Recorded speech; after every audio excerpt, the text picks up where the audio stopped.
नमस्कार दोस्तों, आज हम लोग इस वीडियो में झारखंड पब्लिक सर्विस कमीशन यानी कि जेपीएससी का पूरी तरह से डिटेल्ड सिलेबस की चर्चा करेंगे। आज हम लोग इस वीडियो में सब कुछ जानने वाले हैं। जेपीएससी के सिलेबस से रिलेटेड शुरू से लेकर कौन कौन सा फेज होता है, कितना कितना फेज होता है, कैसे किस दौरान कौन सी तैयारी करनी है, सब कुछ जानेंगे। तो अंत तक इस वीडियो को देखिएगा। और एक और जानकारी दे देता हूँ कि ये जो वीडियो का पूरा डिटेल सिलेबस है, 2 पार्ट में होगा। एक पार्ट अभी जो आप देख रहे हैं वो होगा प्रीलिम्स एग्जाम के लिए, और सेकंड पार्ट जो होता है मेन एग्जाम के लिए। से मैं आपको बता दूंगा कि इसमें कितने स्टेज है, आप आगे देखोगे और क्लियर हो जाएगा। तो ये इसका 2 वीडियो है, ये मैं क्लियर कर रहा हूँ यहाँ पर। हाँ, और एक बात, इम्पॉर्टेंट बात, आगे बढ़ने से मैं पहले ये कहना चाहता हूँ कि किसी भी कंपटीशन एग्जाम या कोई भी परीक्षा हो जो आप देते हो अपने लाइफ में, उसका सबसे इम्पॉर्टेंट पार्ट जो होता है वो सिलेबस होता है, पाठ्यक्रम होता है, उसका पाठ्यक्रम होता है। अगर आप उस कंपटीशन एग्जाम के उस पाठ्यक्रम को या कोई भी एग्जाम के पाठ्यक्रम को अगर देख लियो बढ़िया से, अगर सिलसिले भर point two point, topic by topic अगर सिलेबस को एक बार आप पढ़ लिए, उसके बाद अगर आप तैयारी करने शुरू करते हो तो आपका 15% तैयारी ऐसे ही हो जाता है। किसी भी परीक्षा का 15% तैयारी उसके सिलेबस को समझने में ही होता है। तो चलिए आज मैं आपके इस परीक्षा के जेपीएससी के परीक्षा का जो 15% है वो मैं कोशिश करूंगा कि आपको एक सिलेबस को जो है एकदम बढ़िया से खंड खंड करके तोड़ के आपको समझाऊं, ताकि आप जो है सिलेबस को बढ़िया तरह से समझ लो और अपने परीक्षा की तैयारी में बहुत ही बेहतर तरीके से जुटो और तैयारी करके अधिकारी बनो। चलिए शुरू करते हैं। सबसे पहली बात, यह परीक्षा जो है जेपीएससी की परीक्षा, जो सर्विस कमीशन की परीक्षा है, ये आपका 3 चरण में होता है। पहला चरण है, इसको बोलते हैं प्रीलिम्स यानी कि प्रीलिमिनरी एग्जामिनेशन, दूसरा है मेन एग्जामिनेशन, और तीसरा है पर्सनालिटी टेस्ट। जो बच्चे प्रीलिमिनरी एग्जाम में पास करते हैं, प्रीलिम्स में जो क्वालिफाई करते हैं, जो पास करते हैं, उसके बाद वो बच्चे जो होते हैं वो मेंस में बैठते हैं, और फिर मेंस में पास करने वाले बच्चे जो है वो जाकर पर्सनालिटी टेस्ट में, इंटरव्यू टेस्ट में बैठते हैं। प्रीलिम्स का जो एग्जाम है वो 400 मार्क्स का होता है, कुल 400 मार्क्स का। उसमें 2 पेपर होते हैं, 2 पेपर होते हैं, 2 पेपर, हर पेपर जो है 200-200 मार्क्स का होता है। इसके बारे में विस्तार पूर्वक हम लोग जानेंगे इस वीडियो में कि हर पेपर में क्या क्या पूछा जाता है, कितना मार्क्स का होता है, कितना क्वेश्चन होता है, कितने घंटा का होता है। तो आपको इसमें चिंता करने की जरूरत नहीं है। फिलहाल जानना है आपको प्रीलिम्स होता है, प्रीलिम्स के बाद मेन के बाद पर्सनालिटी टेस्ट। तो अब बात करते हैं मेंस की। थोड़ा सा मेन का जो एग्जामिनेशन है, जो बंदे प्रीलिम्स का एग्जामिनेशन क्लियर कर चुके हैं वे ही मेन के एग्जामिनेशन में बैठेंगे। और मेन का जो एग्जामिनेशन है वो कुल जो है 1050 मार्क्स का होता है, 1050 मार्क्स का होता है। इसमें कुल 6 पेपर होते हैं, और सभी पेपर में आपको लिखना अनिवार्य है, सभी पेपर आपको लिखना अनिवार्य, कोई भी वैकल्पिक नहीं है। ठीक है, 6 पेपर होते हैं इसमें। उसके बाद जो व्यक्ति जो मेन एग्जामिनेशन पास कर जाएगा, क्वालिफाई कर जाएगा, उसके बाद उसका पर्सनालिटी टेस्ट होता है। उसके बाद पर्सनालिटी टेस्ट जो होता है वो 100 मार्क्स का होता है। और जो बंदा मेन एग्जामिनेशन और पर्सनालिटी इंटरव्यू जो है वो पास कर जाएगा, ये दोनों के आधार पर उसका मेरिट बनता है, और मेरिट के आधार पर जो है उस व्यक्ति को अधिकारी के लिए पर्टिकुलर जो पोस्ट है उसके लिए चुना जाता है। तो चलिए हम लोग आगे बढ़ते हैं। पर्टिकुलर जो प्रीलिम्स है, प्रीलिम्स में कितने पेपर होते हैं, कितने कितने मार्क्स का किस किस टॉपिक से आते हैं वो जानेंगे, फिर मेन के बारे में भी जानेंगे। तो पहले हम लोग प्रीलिम्स के बारे में जानते हैं। तो पहला जो है प्रीलिम्स स्टेज 1 जो होता है, इस परीक्षा का स्टेज 1 प्रारंभिक परीक्षा प्रीलिमिनरी एग्जामिनेशन है। इसमें क्या है, जैसा कि पहले बताया गया, 2 तरह के पेपर होंगे, 2 पत्र होंगे, एक जनरल स्टडी 1 और एक जनरल स्टडी 2। ठीक है, समान अध्ययन 1, समान अध्ययन 2, 2 पेपर होंगे। दोनों पेपर 200-200 मार्क्स का होगा। याद रखना, 200-200 मार्क्स का दोनों पेपर होगा। ठीक है, 200-200 मार्क्स का होगा। और पेपर आपको जो परीक्षा में मिलेगा वो हिंदी और इंग्लिश, माफ करिएगा यहाँ हिंदी लिखा गया, हिंदी होगा। ठीक है, ये हिंदी और इंग्लिश दोनों में होगा, और कोई नेगेटिव मार्किंग नहीं है। ठीक है, कोई नेगेटिव मार्किंग नहीं होगा। और परीक्षाओं में क्या होता है, नेगेटिव मार्किंग हो जाता है कि जैसे कि आप गलत कर दिए तो आपका 1/3 1/4 कट जाता है। लेकिन इसमें क्या है, इस एग्जाम में अगर आप गलत भी करते हो अगर कोई क्वेश्चन बनाते हो तो सही हो गया तो सही है, आपको नंबर मिल जाएगा, लेकिन गलत हो गया तो भी कोई फर्क नहीं पड़ेगा, वो गलत हो गया तो सिर्फ क्वेश्चन कटेगा, मार्क्स नेगेटिव नहीं होगा, ठीक है। और एक बात बता देता हूँ कि जनरल स्टडी में जो क्वेश्चन जो होंगे वो जनरल स्टडी 1 में जो होंगे क्वेश्चनों की संख्या 100 होगी। आगे मैं और बताऊंगा विस्तार से। चलिए तो आगे जनरल स्टडी जो पेपर 1 है उसका बारे में, समान अध्ययन पेपर 1 को थोड़ा सा तोड़कर जानते हैं कि कितने समय में क्या करना है, और उसके बाद फिर सिलेबस को बारीकी से जानेंगे। तो जनरल स्टडी पेपर 1 जैसे कि पहले बताया गया, प्रीलिम्स में 2 पेपर होते हैं, general study paper 1, general study paper 2, समान अध्ययन पेपर 1, समान अध्ययन पेपर 2। ये भी 200 मार्क्स का होता है, ये भी 200 मार्क्स का होता है, ठीक है, दोनों 200 मार्क्स का होता है, दोनों का समय जो है वो 2-2 घंटा होता है। फिलहाल हम लोग पेपर 1 का जो है सिलेबस को बढ़िया से डील करेंगे, उसके बाद फिर पेपर 2 की ओर बढ़ेंगे। टोटल जो क्वेश्चन जो होंगे वो 100 ऑब्जेक्टिव क्वेश्चन होंगे, वस्तुनिष्ठ प्रश्न होंगे, ऑब्जेक्टिव क्वेश्चन होंगे, मतलब क्वेश्चन होगा उसमें कुछ ऑप्शन होगा, 1 2 3 करके ऑप्शन होगा, आपको ऑप्शन OMR में भरना है, और हर क्वेश्चन का 2 मार्क्स मिलेगा, मतलब आप एक क्वेश्चन का जवाब देते हो, सही होता है आपको 2 मार्क्स मिलेगा, अगर गलत होता है तो कोई मार्क्स नहीं मिलेगा आपको, ठीक है। 2 घंटे का 200 मार्क्स का पेपर 1 होता है। इसमें क्या क्या टॉपिक से, कौन कौन से सब्जेक्ट से पूछे जाते हैं, तो ध्यान रखना है आपको, ये मुख्य बात मैं बता रहा हूँ कि जो ये जनरल स्टडी पेपर 1 है उसमें कौन कौन से सब्जेक्ट से पूछे जाते हैं। पहला जो है भारत का इतिहास यानी history of India, history of India से 15 क्वेश्चन पूछे जाते हैं। उसके बाद भारत का भूगोल, ज्योग्राफी ऑफ इंडिया से 10 क्वेश्चन। उसके बाद फिर भारतीय राजनीति और शासन यानी कि इंडियन पॉलिटी एंड गवर्नेंस से 10 क्वेश्चन, ठीक है। उसके बाद आर्थिक और सतत विकास, इकोनॉमिक एंड सस्टेनेबल डेवलपमेंट, इससे 10 क्वेश्चन। उसके बाद साइंस एंड टेक्नोलॉजी, इससे 15 क्वेश्चन। आगे मैं सब जो टॉपिक जो मैं बता रहा हूँ उस टॉपिक में भी मैं बताऊंगा कि इस टॉपिक के अंदर कौन कौन से जो पार्ट है, सब टॉपिक होते हैं, उनमें कौन कितने कितने मार्क्स का क्वेश्चन है। ये बहुत ही बेहतर है एक तरह से सिलेबस इनका कि आपको पहले से बता दिया जाता है कि ये पर्टिकुलर टॉपिक से, जैसे कि मान लीजिए इतिहास की बात करें तो जेपीएससी के जो सिलेबस है उसमें हिस्ट्री ऑफ इंडिया के अंदर बता दिया गया कि हम आपको एंशिएंट से इतना मार्क्स पूछेंगे, मेडिवल से इतना मार्क्स पूछेंगे, और आधुनिक यानी कि मॉडर्न से इतना मार्क्स पूछेंगे। और सिलेबस में ऐसा नहीं है। और जैसे कि मान लीजिए अगर यूपीएससी की बात करते हैं तो वहां पर क्या होता है ना कि यूपीएससी का कोई फिक्स नहीं है कि हम इस बार हिस्ट्री से 15 मार्क्स पूछेंगे, 10 मार्क्स भूगोल से पूछेंगे, उनका जो मन किया, इस साल 25 मार्क्स हिस्ट्री से पूछ दिया, कल अगले साल वो 5 क्वेश्चन पूछेगा हिस्ट्री के, लेकिन इसके साथ ऐसा नहीं है। तो चलिए आगे जानते हैं और क्या क्या। और झारखंड के जो स्पेसिफिक क्वेश्चन है, झारखंड का जो विशिष्ट प्रश्न, जैसे कि झारखंड के इतिहास के बारे में, समाज के बारे में, संस्कृति और विरासत के बारे में, ये सामान्य जागरूकता, इससे कुल 10 क्वेश्चन होगा।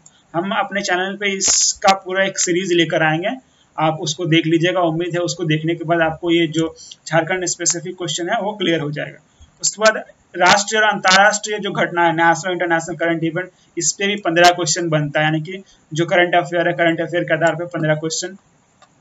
उसके सामान्य जो क्वेश्चन जो होते हैं, जैसे कि हो गया कुछ मिसलेनियस जो स्पोर्ट्स वगैरह, और भी कुछ अवार्ड वगैरह हो गया, उससे जो रिलेटेड जो क्वेश्चन है वो 15 मार्क्स से क्वेश्चन पूछे जाते हैं। तो एक तरह से ये एक तरह से आपका माइंड मैप के तरह है कि कितना मार्क्स किससे पूछा जाएगा, ठीक है। ध्यान में रखना, हिस्ट्री से भी, ज्योग्राफी से, इंडियन पॉलिटी से, इकोनॉमी पढ़ना, आपको साइंस टेक पढ़ना, झारखंड स्पेसिफिक पढ़ना, करंट अफेयर पढ़ना, और कुछ मिसलेनियस से पढ़ना, यानी कि 8 तरह के विषय आपको जनरल स्टडी 1 में पढ़ने हैं। अब बात करते हैं भारत का इतिहास, हिस्ट्री ऑफ इंडिया, जिसमें 15 मार्क्स का क्वेश्चन आने वाला है। उससे के अंदर जो एंशिएंट यानी कि प्राचीन भारत है, प्राचीन भारत से 5 क्वेश्चन, प्राचीन भारत से 5 क्वेश्चन आपके परीक्षा में होंगे। 5 क्वेश्चन प्राचीन भारत से, और मध्यकालीन भारत से भी 5 क्वेश्चन होंगे, और आधुनिक भारत से 5 क्वेश्चन, ठीक है। एंशिएंट, मेडिवल, मॉडर्न, तीनों से 5-5 क्वेश्चन होंगे। कुल मिला के 15 मार्क्स हिस्ट्री से पूछे जाएंगे। उसके बाद बात करते हैं भारत का भूगोल, ज्योग्राफी ऑफ इंडिया। तो जनरल फिजिक्स, इससे 3 मार्क्स से क्वेश्चन पूछे जाएंगे। फिजिकल ज्योग्राफी, जनरल जियोग्राफी, ठीक है, सामान्य भूगोल से 3 क्वेश्चन। फिजिकल ज्योग्राफी यानी कि भौतिक भूगोल से 3 क्वेश्चन। इकोनॉमिकल ज्योग्राफिक यानी कि आर्थिक भूगोल से 2 क्वेश्चन, 2 प्रश्न। और सोशल एंड डेमोग्राफिकल ज्योग्राफी, सामाजिक और जनसांख्यिकी भूगोल से 2 प्रश्न। तो कुल मिलाकर 10 प्रश्न जो है भूगोल से पूछे जाएंगे। आपका पर्टिकुलर जो टॉपिक है सबको बता दिया गया है कहाँ से कितने से पूछा जाएगा। उसके बाद इंडियन पॉलिटी की अगर बात करें, इंडियन पॉलिटी में फिर सब डिवीजन है। इंडियन पॉलिटी में कॉन्स्टिट्यूशन से 4 क्वेश्चन पूछा जाएगा, भारत का जो संविधान है उसके आधार उस पे 4 प्रश्न होंगे। उसके बाद पब्लिक एडमिनिस्ट्रेशन और जो गवर्नेंस है, गुड गवर्नेंस, उन पर 4 प्रश्न होंगे। उसके बाद डिसेंट्रलाइजेशन, पंचायत और म्यूनसिपैलिटी क्या से क्वेश्चन जो होंगे 2 क्वेश्चन। ये इससे क्या होता है ना कि आपको पहले से पता रहता है कि जो जेपीएससी है किस टॉपिक से कितना प्रश्न पूछेगा, तो उस आधार पे आप दिमाग में ये बना सकते हो माइंड मैप कि ये ज़्यादा मार्क्स का इस टॉपिक से पूछा जा रहा है, इससे कम मार्क्स का पूछा जा रहा है, और इसका सिलेबस बड़ा है, इसका छोटा है। तो इस आधार पर आप डिसाइड करने में आपको सुविधा होता है कि हाँ, हम जिसमें ज़्यादा प्रश्न पूछा जा रहा है उसको हम ज़्यादा समय देकर पहले कंप्लीट करें, उसके बाद कम वाले को बाद में करें, या कभी कम भी ध्यान दें, छूट जाए तो जो प्रश्न जो है आंसर मेकअप हो जाए। तो खैर ये सब बात की बातें हैं। अब आते हैं मुद्दे पर। इकोनॉमिक एंड सस्टेनेबल डेवलपमेंट, आर्थिक और सतत विकास से 10 प्रश्न होंगे। उसके अगर बेसिक फीचर की बात करें, basic feature of Indian economy से 4 प्रश्न है, 4 प्रश्न है जो इंडियन इकोनॉमी से। उसके बाद सस्टेनेबल डेवलपमेंट इकोनॉमिक इशू, सतत विकास और आर्थिक मुद्दे से 4 प्रश्न है। उसके बाद इकोनॉमिक रिफॉर्म्स एंड ग्लोबलाइजेशन, ठीक है, यहाँ पर एंड होगा, स्प्रिंटिंग हो गया, आर्थिक सुधार एवं वैश्वीकरण एवं होगा, इससे 2 प्रश्न होंगे, ठीक है। तो ये इकोनॉमिक्स का सब डिवीजन हो गया। अब साइंस एंड टेक की बात करते हैं, विज्ञान और प्रौद्योगिकी की बात करें तो पहले बताया गया 15 क्वेश्चन इससे पूछे जाने हैं। उसमें से सामान्य विज्ञान से रिलेटेड जो होता है उसका क्वेश्चन होगा आपका। उसके बाद एग्रीकल्चर एंड टेक्नोलॉजिकल डेवलपमेंट, इससे 6 प्रश्न होंगे। उसका इंफॉर्मेशन एंड कम्युनिकेशन टेक्नोलॉजी से 3 प्रश्न होंगे। तो फर्दर जो साइंस एंड टेक है उसमें भी सब डिवीजन है, कुल मिलाकर 6 6 12 3 15 मार्क्स का पूछा जाएगा।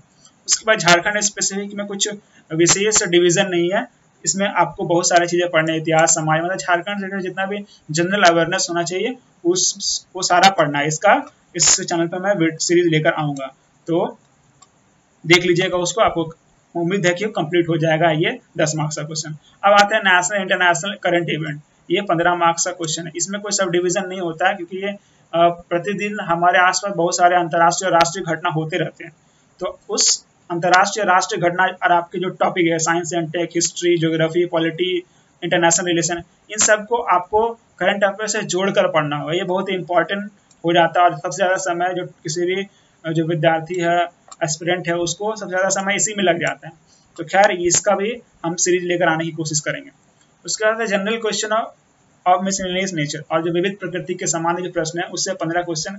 उससे मुख्यतः क्या क्या पूछे जाते हैं, जैसे कि मानव अधिकार से क्वेश्चन हो सकते हैं, पर्यावरण संरक्षण, जैव विविधता और जलवायु से प्रश्न हो सकते हैं, शहरीकरण से, कुछ खेल से हो गया, डिजास्टर मैनेजमेंट, मान लीजिए कहीं कुछ घटना हो गया, जैसे कि अभी विजाग गैस जो लीक हुआ था और कहीं बाढ़ आ गया, तो बाढ़ वगैरह उससे कुछ रिलेटेड जो क्वेश्चन जो बन सकता है उससे पूछा जाएगा। फिर गरीबी और बेरोजगारी को लेकर क्वेश्चन होगा, और जो जनरली अवार्ड्स वगैरह मिलती रहते हैं जैसे पद्मश्री, खेल रत्न, भारत रत्न, ये सब से पूछा जा सकता है। उसका संयुक्त राष्ट्र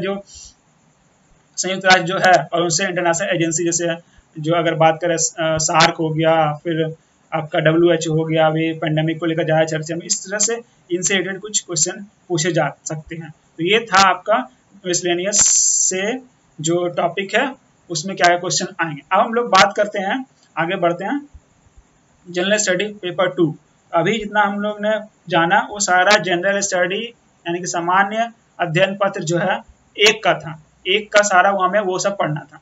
हम लोग दूसरा जो पेपर जो है जेपीएससी में दूसरे घंटे में जो हम लोग पेपर देंगे, पेपर दूसरा, उसकी चर्चा करते हैं। इसमें टोटल जो है 200 मार्क्स का 200 मार्क्स का क्वेश्चन ये भी होगा, 2 घंटा समय इसका भी है। इसमें 100 ऑब्जेक्टिव क्वेश्चन होंगे, 2 मार्क्स का ये भी होगा। सभी अभ्यर्थियों को सभी जवाब देना अनिवार्य है।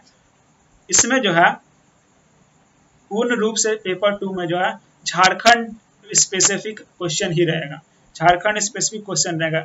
और क्या क्वेश्चन झारखंड स्पेसिफिक है वो भी हम लोग यहाँ पर जानेंगे कि झारखंड के अंदर किस किस टॉपिक से कितना कितना क्वेश्चन आएगा। तो पहला जो है झारखंड के इतिहास, झारखंड के इतिहास से जो है 8 प्रश्न बनाने हैं, हर प्रश्न को 2 मार्क्स डालना है। 8 प्रश्न बनाने यानी कुल 16 मार्क्स का इतिहास है, झारखंड के इतिहास से कुल 16 मार्क्स का रहेगा। जिसमें मुंडा शासन व्यवस्था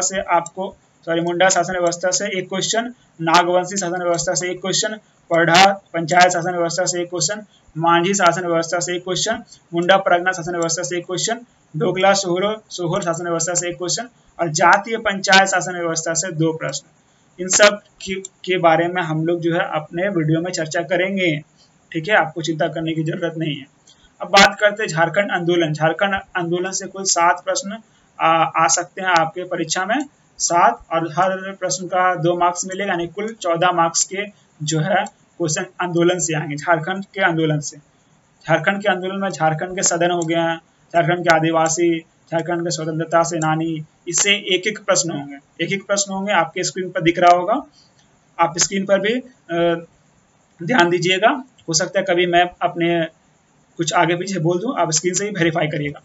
उसके बाद झारखंड के विभूतियों के से रिलेटेड, झारखंड के जो कह सकते हैं प्रसिद्ध लोग हैं, उन पर भी जो है 2 क्वेश्चन आएगा। उसका झारखंड के आंदोलन एवं राज्य गठन से 2 प्रश्न बन सकते हैं। अब बात करते हैं झारखंड की विशिष्ट पहचान, जैसे कि सामाजिक स्थिति, सांस्कृतिक स्थिति, ये सब से कुल 5 प्रश्न बनेंगे और हर प्रश्न का 2 मार्क्स होगा, 2 अंक होगा, तो कुल 10 मार्क्स का झारखंड के विशिष्ट पहचान से होगा। उसमें क्या क्या पढ़ना है? झारखंड का सामाजिक स्थिति से 1 प्रश्न, झारखंड की सांस्कृतिक स्थिति से 1 प्रश्न, उसका झारखंड राजनीतिक स्थिति से 1 क्वेश्चन, झारखंड आर्थिक स्थिति से 1 क्वेश्चन और झारखंड की धार्मिक विशिष्टता एवं पहचाने सब से 1 प्रश्न पूछे जाएंगे। आपको ये सिलेबस को अगर आप नोट कर रहे हो तो नोट कर लो, बढ़िया रहेगा, क्योंकि मैं सब पूरे सिलेबस को तोड़ तोड़ के आपको दिखा रहा हूँ, ठीक है। अगर नोट कर लो तो बढ़िया है, और नोट करने के बाद आपको पढ़ने में और ज़्यादा क्लियर होगा। आप कहीं भी अगर कोई टॉपिक पढ़ोगे तो दिमाग में आए कि हाँ हमारे सिलेबस में ये है, तो हमको ये जरूर से पढ़ना है, ठीक है। आगे बढ़ते हैं। अब झारखंड का लोक साहित्य, नृत्य, संगीत, वाद्य, दार्शनिक स्थल एवं आदिवासी संस्कृति, इस टॉपिक से 5 क्वेश्चन बनने हैं, 10 मार्क्स के। इस टॉपिक से 5 जो है क्वेश्चन बनने हैं। उसमें क्या क्या है? लोक साहित्य हो गया, पारंपरिक कला एवं लोक नृत्य हो गया, लोक संगीत हो गया एवं वाद्य हो गया, यानी कि जो झारखंड के लोगों के द्वारा कौन सा लिटरेचर साहित्य लोगों को द्वारा पढ़ाया है, झारखंड के लोगों के द्वारा कौन सा साहित्य उपलब्ध कराया गया, यहाँ की कलाएं क्या है, लोक नृत्य क्या है, फिर संगीत, यहाँ के लोग कौन से संगीत गाते हैं, कौन सी चीज बजाते हैं, फिर यहाँ पर कौन कौन सा दार्शनिक स्थल है, प्राकृतिक, प्राकृतिक, ऐतिहासिक, धार्मिक, आधुनिक स्थल, ये सब चीजों से 1 प्रश्न रहेगा। और आदिवासी यहाँ का जाति है, प्रजाति हो गया, उनकी विशेषताएं, माफ करिएगा यहाँ पर जो स्पेलिंग गलत है, ठीक है, विशेषता, ये सब से जो है 1 प्रश्न आएंगे। तो कुल इन सब टॉपिकों से 1-1 प्रश्न आएंगे। अब बात करें झारखंड साहित्य और साहित्यकार, यहाँ भी थोड़ा सा गलत हो गया, झारखंड साहित्य और साहित्यकार से 5 क्वेश्चन हो गए, 5 क्वेश्चन कुल जो है 10 मार्क्स का आएगा, ठीक है। झारखंड साहित्य और साहित्यकार से 5 क्वेश्चन 10 मार्क्स का। फिर झारखंड के प्रमुख शिक्षा संस्थान जो है उससे आपका 3 क्वेश्चन रहेगा, 3 प्रश्न 6 मार्क्स का रहेगा, ठीक है। झारखंड के खेल कूद से 5 प्रश्न जो कि 10 मार्क्स के होंगे, ठीक है। और झारखंड के भूमि संबंधी कानून अधिनियम, उससे कुल 12 मार्क्स। देखिए काफी मार्क्स का 12 क्वेश्चन है, यानी कि 24 मार्क्स है, काफी अधिक मार्क्स का ये है, यानी कि ये आपके लिए इंपॉर्टेंट टॉपिक हो जाता है। उसमें क्या क्या है आपका, छोटा नागपुर काश्तकार अधिनियम यानी CNT से 5 क्वेश्चन होंगे। उसके बाद फिर संथाल परगना काश्तकार अधिनियम जो है उससे 5 प्रश्न। फिर अन्य राज्य परक अधिनियम, उससे 2 प्रश्न होंगे, ठीक है। उसके बाद बात करते हैं हम लोग, तो ये तो आप समझ गए कि झारखंड के भूमि संबंधी कानून अधिनियम है उससे 12 प्रश्न होंगे 24 मार्क्स के। और किस किस टॉपिक से, यानी कि अगर CNT छोटा नागपुर काश्तकार अधिनियम आपने पढ़ लिया तो इससे 5 प्रश्न आपके कंफर्म आएंगे, तो आप बना ही दोगे। फिर संथाल परगना काश्तकार अधिनियम अगर पढ़ लो SPT तो 5 प्रश्न आएंगे, आप बना ही दोगे। कोई भी और भी जो अधिनियम जो है राज्य स्तरीय, उससे 2 प्रश्न होंगे। लेकिन मुख्यतः अगर CNT SPT पढ़ लो तो आपका 10 क्वेश्चन बन जाएगा, यानी कि 10 क्वेश्चन कितना होगा, 20 मार्क्स एक तरह से आपका तैयार हो जाएगा। अब बात करते हैं कुछ और जो इम्पोर्टेंट चीज़ें जहाँ से पेपर 2 में पूछे जाते हैं, वो है देखिए 1947 से राज्य में जो आर्थिक विकास का जो इतिहास है, ठीक है। फिर उनका जो भूगोल है, वहाँ का भूगोल, जंगल, नदी, पहाड़, पर्वत, ये सब से जो है आपके 10 क्वेश्चन बनेंगे, ठीक है। यहाँ के जो विकास का इतिहास, यहाँ का भूगोल, जंगल, नदी, पहाड़, इससे 10 क्वेश्चन यानी कि 20 मार्क्स के क्वेश्चन बनेंगे। फिर झारखंड की औद्योगिक नीति, यहाँ का विस्थापन और निवास नीति हो गया, और भी कुछ झारखंड बनने से लेकर अभी तक जितने भी नीतियां हैं, औद्योगिक को लेकर, उद्योग को लेकर, विस्थापन को लेकर या फिर निवास को लेकर, ये सब नीतियों से भी आपका 6 प्रश्न होगा, यानी कि 12 मार्क्स का होगा। आपको यहाँ पर इम्पोर्टेंटली साइड में क्वेश्चन और उनके टॉपिक को ध्यान से देखना होगा और सुनना भी है। झारखंड के प्रमुख जो उद्योग का नाम है, फिर उनका स्थान कहाँ पर है, कहाँ स्थित है वो झारखंड का प्रमुख उद्योग, झारखंड का उद्योग किस लिए फेमस है, फिर उद्योग का विकास कैसे हुआ झारखंड में, इन सब से जो है 5 प्रश्न बनेंगे 10 मार्क्स के। फिर झारखंड के जो अभी या पुराने जो प्रमुख योजनाएं हैं, फिर उप योजनाएं, उनसे भी आपका जो है वो 5 मार्क्स का प्रश्न होगा। 10 टोटल जो 5 क्वेश्चन होंगे, 5 प्रश्न होंगे 10 मार्क्स का। बार बार मैं मार्क्स बोल देता हूँ। झारखंड में जंगल प्रबंधन एवं वन्य जीव जंतु संरक्षण कार्य, इनसे भी प्रश्न होंगे 5 प्रश्न होंगे 10 मार्क्स के। तो झारखंड राज्य के पर्यावरण संबंधी तथ्य और पर्यावरण परिवर्तन एवं उसके अपसमान एवं अनुकूल संबंधी विषय, इससे जो है 7 प्रश्न होंगे, कुल जो है 14 मार्क्स के, 14 अंक के होंगे। झारखंड में आपदा प्रबंधन, ये 5 मार्क्स के होंगे। 5 प्रश्न होंगे 10 मार्क्स के, 12 मार्क्स बोल देता हूँ। फिर झारखंड से संबंधित विविध तथ्य और सामाजिक घटनाओं पर 7 प्रश्न होंगे, कुल 14 मार्क्स के। ठीक है, तो धन्यवाद दोस्तों। लाइक करें, शेयर करें, कमेंट करके बताएं कि आप लोगों को किस टॉपिक पर वीडियो चाहिए। मैं तो अभी सीरीज एक लाने वाला हूँ, सिलेबस का पूरा कंप्लीट करूंगा। पहले मैं प्रीलिम्स का सिलेबस भी मैंने बता दिया, तोड़कर उम्मीद है आपको कुछ यहाँ पर जानने को मिला होगा सिलेबस के बारे में। और ये मैं कोशिश कर रहा हूँ कि सारे जो टॉपिक है उसको तोड़ के बताऊँ। उसी प्रकार से मेंस का भी मैं सिलेबस अभी इसके बाद लेने वाला हूँ, मेंस का लेने वाला हूँ। तो उसमें आपको मेंस का जो डिटेल सिलेबस है, पूरा टॉपिक वाइज, एक पॉइंट वाइज जो आपको जो जेपीएससी की वेबसाइट या कहीं भी खोलने जाओगे तो काफ़ी मशक्कत करना पड़ेगा, तो मैं आपको एक जगह इकट्ठा करके यहाँ पर दे दूंगा। और साथ साथ क्या है कि मैं इसका जो पीडीएफ है, इसका पीडीएफ भी डिस्क्रिप्शन में डाल दूंगा, और इसका जो नेक्स्ट वीडियो उसको भी मैं इंफॉर्मेशन वाले कार्ड में डाल दूंगा। तो अगला जो है मेन का सिलेबस आएगा। तो धन्यवाद दोस्तों।